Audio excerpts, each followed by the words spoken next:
إلهي واسع الكرم ورب البيت والحرم إليك أتيت منكسرا. السلام علیکم ورحمت الله وبرکاته. دا ایمان یوټیوب چینل دی. د ویشتابه خپرونه ده. زه حسان زلمی یم. په دې خپرونه کې به د اهرام مصر د رازونو او تاریخ اړوند بحث کوو. هیله د ویډیو تر پای وګورئ. إليك أتيت منكسرا منيبا أغبر القدم إلهي واسع الكرم ورب البيت والحرم. اهرام مصر د نړۍ د اوو عجیبو موقعیتونو څخه شمیرل کیږي. دا یو داسې عظیم انساني تعمیر دی چې د نن وخت ساینس هم ورته حیران دی. له زرګونو پیړیو وروسته لا هم دنګ ولاړ دی. د زرګونو محققینو تحقیقات یې لا د تخنیک درک ته نه دي رسېدلي. محققینو په خورا دقت د دې سترو تعمیراتو له شا د جادویي رازونو او اسرارو د افشا کولو او لاسته راوړلو لپاره تحقیقات کړي، تر څو دا معلومه سي چې د اهرام مصر له تعمیرولو هدف څه دی. خو پر هر حال او له سختو خواریو وروسته یې بیا هم تلته نه دي رسېدلي. نو پر همدې بنا بعضو د علم او تخنیک خزانه نومولې، بعضې شیطاني تعمیرات بولي، بعضې بیا وایي چې د دې عمارتونو تعمیر ته له اسمانه خدایان ورکښته سوي، او بعضې د خلایي وګړو کارنامه بولي. دا تعمیرات څه دي، د څه لپاره دي، د چا دي او څه ډول تعمیر سوي دي؟ د دې سوالونو ځوابونه نن په دې ویډیو کې مومو. هیله ده راسره پاته سئ. خو له هر څه وړاندې باید یادونه وکړو چې که مو تر اوسه د اذان یوټیوب چینل نه وي سبسکرایب کړی، د اذان یوټیوب چینل سبسکرایب کړئ. د نوموړي یوټیوب چینل لینک لاندې په ډسکرپشن خانه کې پروت دی. اذان یوټیوب چینل هم د ایمان یوټیوب چینل په څیر جالبې ژباړې، معلومات او په زړه پورې تحلیلونه خپروي. هیله ده اذان یوټیوب چینل هم سبسکرایب کړئ. مننه. اهرام مصر د څه لپاره تعمیر شوی دی؟ د لرغونو آثارو په لټون کې د تاریخ او فلسفې ماهر محققین او ساینس پوهان د اهرام مصر په اړوند یوه خوله نه دي.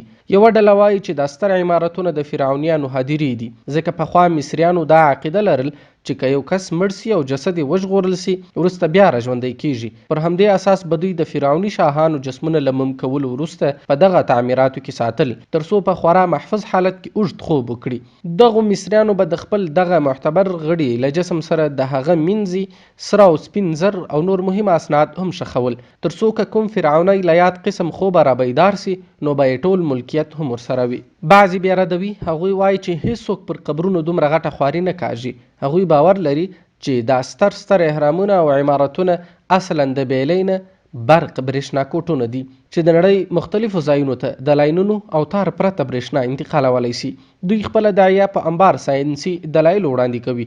دوی وایي چې د عمارتونه له دننه څخه له داسې ډول مادو څخه جوړ دي چې نن وخت موږ د بیټریو او برېښنا د انتقال په برخه کې استفاده کوو. میټس ډسټیفینو یو تن دی. هغه وایي چې د خپل تیر جنم معنا خپل تیر ژوندی ټکی ټکی په یاد دی، او ادعا لري چې هغه د فرعون پر وخت ژوندی و. دی زیاتوي چې ښه یې په یاد دي چې څه ډول فرعونیانو دا ستر عمارتونه جوړ کړه.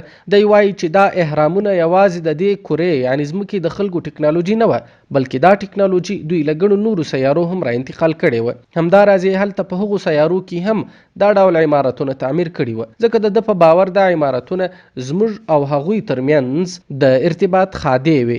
په دې ډول به سره وصلېدو. دی زیاتوي چې دا ستر عمارتونه یې په موسیقۍ جوړ کړي دي. د موسیقۍ په څپو او اوازونو دا بشپړ عمارتونه یې په وینا په یو ډول ریږد او فریکونسي داسې دنګ درولي دي. او زیاتوي چې له نورو ځمکو او سیارو څخه هم مخلوقات د دغه عمارتونو د تعمیر په برخه کې همکارۍ ته راغلي وه.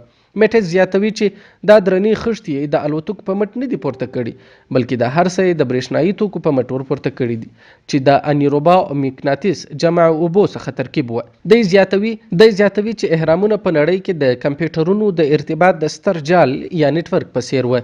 په دې توګه له ګڼو نورو مخلوقاتو سره چې له ځمکې پرته د کائناتو په نورو برخو کې اوسېدل په رابطه کې وه. بلخوا د چیریټس اف د ګاډز په نوم د کتاب لیکوال ایریک وان ډانیکن وایي چې د دې ډول پرمختللي عمارت ساختماني چارې د هغه وخت د انسانانو له علم لوړې وې. دا له ستورو راغلیو میلمنو جوړ کړي دي. ډیزاین، تخنیک وغیره د هغوی وو، موږ انسانان فقط مزدوران وو. نوموړی زیاتوي چې دا ستر عمارتونه خدایانو ته ور جوړ کړي دي، او زیاتوي چې خدایان بېشکه د کائناتو له نورو برخو راتلل او دلته به راکښته کېدل. دی زیاتوي چې ریاضي او تعمیراتي چارو کې د انسانانو علم د خدایانو دی. یوه ډله وایي چې دا تعمیرات د هوریس په نوم د دوی یوه معبد جوړ کړی دی. هوریس په مصریانو کې د لوړې مرتبې او معزز خدای ګڼل کېده چې هوریس او ری خدایانو سره په رابطه کې دی.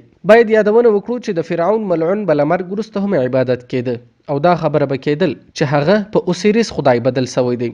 اوسیریس معبود بیا د هوریس او اورې معبودانو پلار ګڼل کېده. پاتې دې نه وي چې د هوریس نومي معبود اوس هم عبادت کیږي. فریمیسن او ایلومیناتیان خپل خدای ګڼي او خورا معزز ګڼي.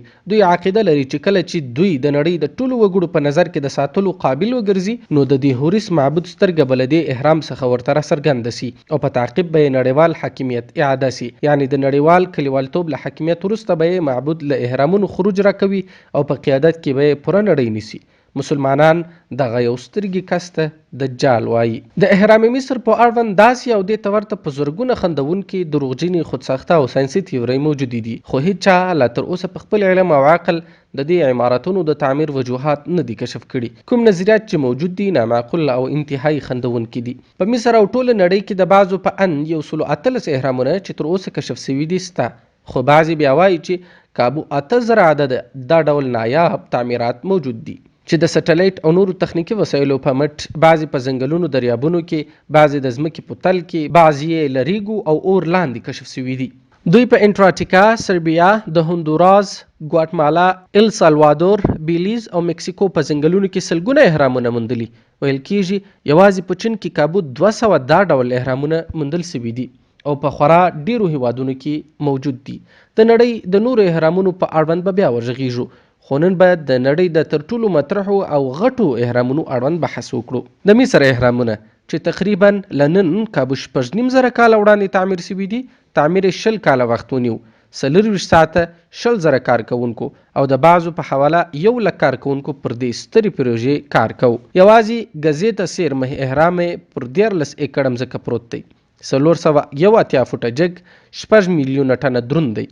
د 1 او 2 میلیونو په منځ کې خښتې سره ایښودل شوي دي. هره خښته له 1 ټنه تر 20 ټنو پورې وزن لري. تاریخ پوهان تر اوسه د دې احرامونو د تعمیر په څرنګوالي نه دي پوه شوي، خو دوی دا وایي چې لومړی د احرامونه په خورا برېښېدونکو 4 کونجه خښتو پوښل شوي وو چې په خورا کمال تراشل شوي او سره ایښودل شوي وي. دا ډبرو به د لمر په وړانګو د هندارو په څیر پړقا کول او خورا ښکلي ښکارېدل. دوی وایي چې دا احرامونه چې اوس 4 کونجونه لري اصلا 8 کونجونه لرل، خو بیا وروسته د وخت او د موسم د عدلون بدلون او زلزلو له امله بعضې حصې راشوی سوې، اصلي بڼې یې بدلون وموند او هغه پاته برېښېدونکي خښتې یا مادې یې خلکو غلا یا ضایع کړې.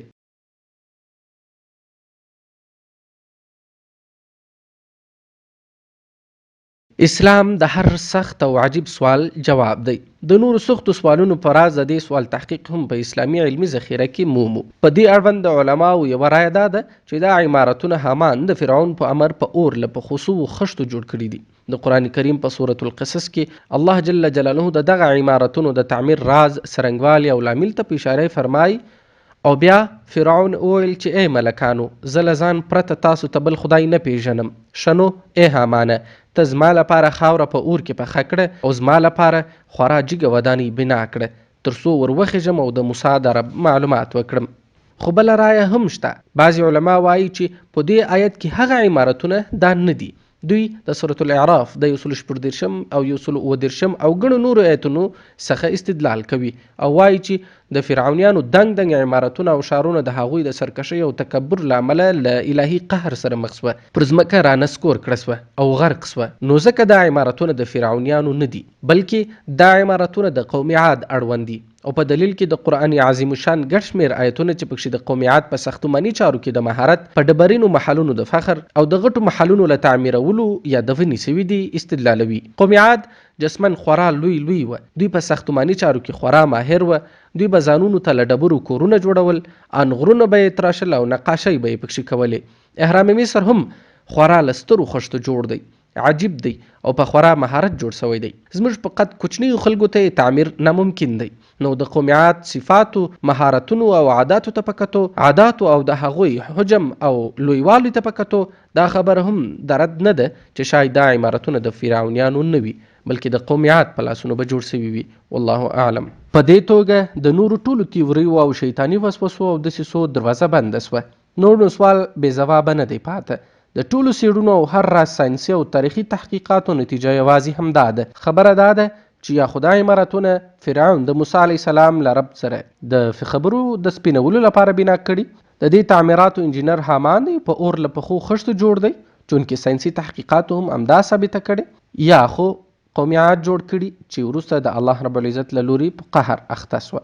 دا اهرامونه نه خلایي مخلوق جوړ کړي، نه دجالي مخلوق جوړ کړي، او نه پرې کومه بله خندونکې تبصره د تطبیق وړ ده. د دې اهرامونو تعمیر له 5 تر 6 کلونو پورې زوړ اټکل سوی دی. په هغه وختونو کې انسانیت تاریخ خاص نه ثبتاوه. همدا لامل دی چې پرې زرګونه کیسې جوړې دي، ناولونه پرې لیکل سوي دي، زرګونه فلمونه پرې جوړ سوي دي، خو لا بیا یې هم حقیقي رازونه پټ دي.